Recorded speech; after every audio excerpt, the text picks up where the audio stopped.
সুপ্রিয় বন্ধুগণ, বিএনপি এবং জামাতের মধ্যে উত্তেজনা কোন পর্যায়ে গিয়ে পৌঁছিয়েছে সেটা কিন্তু আজকে আমরা আরেকটা ভিডিওর মাধ্যমে জানার চেষ্টা করব। আপনারা জানেন যে আওয়ামী লীগ সরকারের সময় বুয়েটের এক ছাত্র আবরারকে হত্যা করা হয়েছিল। বলা হয় সেটি ছাত্রলীগের নেতাকর্মীরা সেইখানে এই বর্বরতা চালিয়েছিল। কিন্তু আজকে সে বিএনপির এক নেত্রী নীলুফার চৌধুরী মনি তিনি অন্যরকম একটি বক্তব্য দিলেন। যে বক্তব্যে তিনি বলেছেন আবরার হত্যার পিছনে ছাত্র শিবির জড়িত। তারা আওয়ামী লীগের মধ্যে অনুপ্রবেশ করে তারা নানান ধরনের কাজগুলো করেছে। হেলমেট বাহিনী মূলত ছাত্র শিবির, এরকম একটি মন্তব্য কিন্তু তিনি করে ফেলেছেন। আপনার কাছে কি মনে হয় তিনি যে মন্তব্যটি করেছেন সেটি কি সঠিক, নাকি তিনি যে মন্তব্যটি করেছেন সেটি মন গড়া মন্তব্য? অবশ্যই বন্ধুরা কমেন্ট করে জানাবেন। বন্ধুরা, সময়ের সাথে সাথে জামাতের সঙ্গে বিএনপির দূরত্ব কিন্তু বাড়তে শুরু করেছে এবং এই দূরত্বর বাড়াটা এমন একটি মাত্রায় গিয়ে পৌঁছিয়েছে যেটি আসলে কখনো কল্পনাও আমরা করতে পারিনি। তো চলুন যুগান্তর পত্রিকার আমরা হেডলাইনটি কি দিয়েছে একটু জানি। এখানে দেখুন, আবরার ফাহাদকে মেরেছে শিবির, দাবি বিএনপির এই নেত্রীর। কি বলছে এই বিএনপি নেত্রীর নাম হচ্ছে নীলুফার চৌধুরী মনির। তিনি বলেছেন যে আওয়ামী লীগ সরকারের সময় নিজেদের পরিচয় গোপন রেখে ছাত্র শিবিরের হেলমেট বাহিনী ছিল বলে দাবি করেছেন বিএনপির স্বনির্ভর বিষয়ক সহ সম্পাদক এবং সাবেক এমপি নীলুফার চৌধুরী মনির।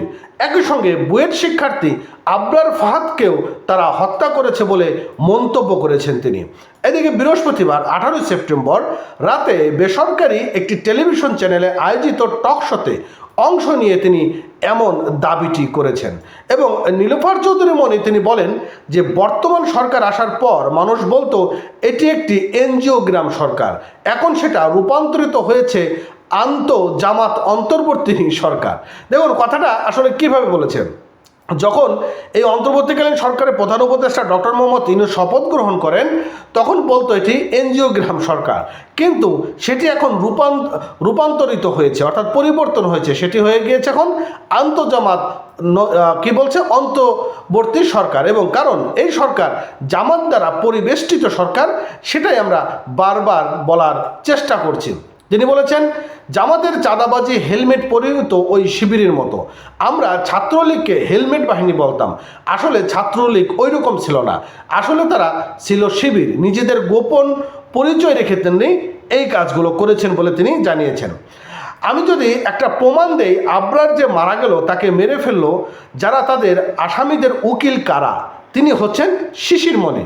আপনি বোঝেন আসামিদের উকিল, তাহলে বোঝেন তাকে কারা মেরেছেন। তিনি যে কথাটা বলেছেন এই কথাটা যে একদম অনৈযৌক্তিক বা যুক্তিহীন সেটাও কিন্তু আসলে বলাটা কিন্তু অনেকটাই মুশকিলের ব্যাপারে। যে শিশির মনি তিনি আসলে কার পক্ষে লড়াই করেছিলেন? তিনি তো ছাত্রলীগের পক্ষে লড়াই করেছিলেন, অথচ শিশির মনি কে? তিনি কিন্তু জামাতেরই একজন কর্মী এবং অ্যাডভোকেট।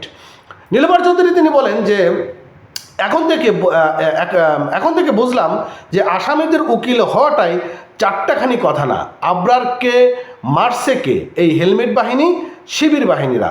প্রসঙ্গত 2019 সালে 6 অক্টোবর বুয়েটের শেরেবাংলা হল থেকে তড়িৎ ইলেকট্রনিক্স প্রকৌশল বিভাগের দ্বিতীয় বর্ষের ছাত্র আবরার ফাহাদের লাশ উদ্ধার করার পরে আবরার বাবা চকবাজার থানায় হত্যা মামলা করেন। তদন্ত শেষে বুয়েটের 25 শিক্ষার্থীর বিরুদ্ধে অভিযোগ দেয় পুলিশ এবং 2021 সালে 28 ডিসেম্বর ঢাকা দ্রুত বিচার ট্রাইব্যুনাল 1 রায় 20 জনকে মৃত্যুদণ্ড এবং 5 জনকে যাবজ্জীবন দেন। তো ইত্যাদি তিনি আরও অনেক কথা বলেছেন এবং হাইকোর্টের যে ব্রাঞ্চের রায় শিশির মনির সম্পর্কে নানান কথাগুলো এখানে বলেছেন। তো এই হচ্ছিল অবস্থা। তো জানি না এই অবস্থার পরিস্থিতি আরও কোন দিকে ধাবিত হবে, সেটাই কিন্তু এখন একটা দেখার বড় ব্যাপার হয়ে দাঁড়াচ্ছে। যাক, ভালো থাকেন, সুস্থ থাকেন। নতুন হলে অবশ্যই আমাদের চ্যানেলটি সাবস্ক্রাইব করবেন, পেজটি ফলো করতে ভুলবেন না। ধন্যবাদ।